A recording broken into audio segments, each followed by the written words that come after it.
сәлем, каналымға қош келдіңіздер. Лайк басып, каналға тіркелуді ұмытпаңыздар. Бүгін француз круассанын әзірлейміз.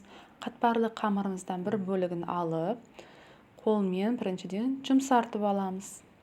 Оқтаудың көмегімен домалақ пішінді орташа қалыңдықта қамырды жаямыз.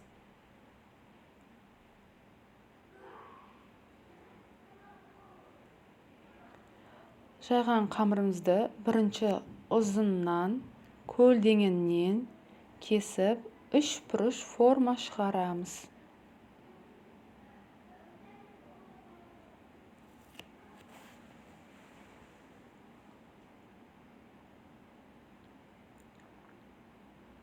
Мен ішіне Қазақстан шоколадын қолдандым. Үстіне 2 ас қасық сүт қосып, ерітіп алдым. Ішіне жағып шығамыз.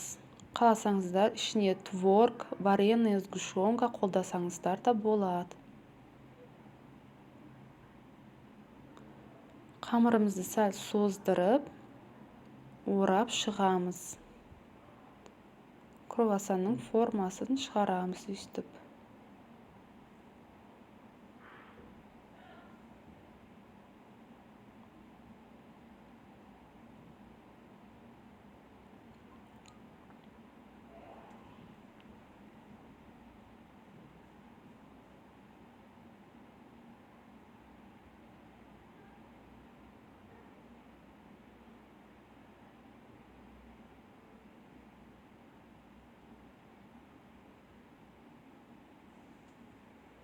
Дайын болған круассандарымызды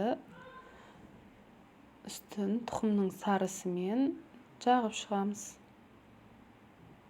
Үстіңгі қабатының қытырлап қызарып пісіру үшін.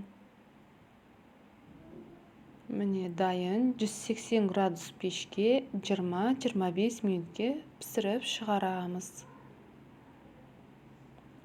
Круассандарымыз дайын. Сырты қытырлақ, іші жұмсақ шоколадқа толы круассандар. Ас болсын, дайындап көріңіздер.